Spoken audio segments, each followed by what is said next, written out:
இந்த சிங்கப்பெண் சிறப்பு படைக்காக நம் அரசு சார்பாக முதற்கட்டமாக 354 கோடிக்கும் மேல நிதி ஒதுக்கப்பட இருக்கு.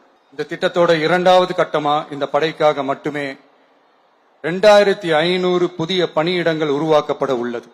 பெண்களோட பாதுகாப்பை ஸ்ட்ராங் பண்றதுக்காக மாடர்ன் ஃபெசிலிட்டிஸ் இருக்கிற வாகனங்களும் நவீன உபகரணங்களும் தொழில்நுட்ப சாதனங்களும் அலாட் செய்யப்பட இருக்கு.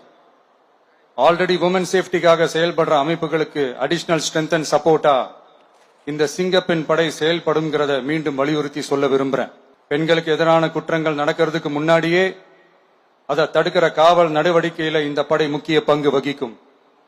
ஃபீல்ட் ஒர்க்ஸ் அண்ட் பிரிவென்டிவ் ஆக்ஷன்ஸ்ல இந்த படை ஈடுபடுறதால அனைத்து மகளிர் காவல் நிலையங்கள் எல்லாம் வழக்கு விசாரணையிலும் குற்றவாளிகளுக்கு தண்டனை வாங்கி தர்றதிலையும் இன்னும் அதிக கவனம் செலுத்த முடியும்.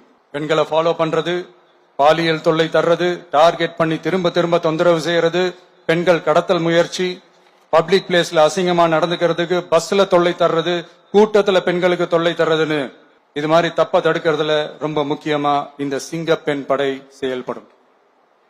பெண்களுக்கு எதிரான குற்றங்களை தடுக்க நடவடிக்கை எடுக்க இந்தியாவிலேயே முதல் முறையாக ட்ரோன் வாயிலாக பெட்ரோல் மூலை அறிமுகப்படுத்தப்படும். நம்ம வீட்டு பெண்கள் அவங்களோட ட்ரீம்ஸ் அண்ட் எக்ஸ்பெக்டேஷன்ஸ் என்ன அப்படின்றத நம்ம அரசு நல்லாவே புரிஞ்சு வச்சிருக்கு. அது கொஞ்சம் கொஞ்சமா நாங்க செயல்படுத்துவோம். உங்களுக்கான மரியாதையும் தான், உங்களுக்கான அந்த கண்ணியமும் தான் நம்ம அரசினுடைய highest and the most important priority. ஒரு கவர்மெண்டோட அந்த விஷன் அண்ட் டார்கெட் ஆனஸ்டா இருந்தாலே போதும். பிளான்ஸ் அண்ட் அட்டெம்ப்ட்ஸ் அது போற பாதை சரியா இருக்கும்னு சொல்லுவாங்க. அப்படிப்பட்ட ஒரு கவர்மெண்ட் தான் நம்மளுடைய கவர்மெண்ட், உங்களுக்கான கவர்மெண்ட்.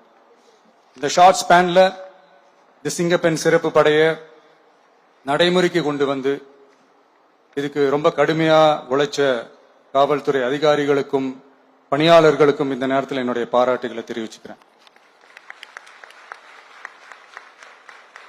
இந்த நேரத்தில் என்னை பொறுத்த வரைக்கும் ஒரு கவர்மெண்டோட முதல் சக்சஸ், முழு சக்சஸ் இன்ஃப்ராஸ்ட்ரக்சரோட வளர்ச்சியிலேயோ பொருளாதார வளர்ச்சியிலேயோ மட்டுமே இல்லை, அந்த ஸ்டேட்டோட பெண்களும் குழந்தைகளும் மரியாதையா வாழ்றாங்களா அப்படின்றதுல தான் அந்த கவர்மெண்டோட முழு சக்சஸுமே இருக்கு.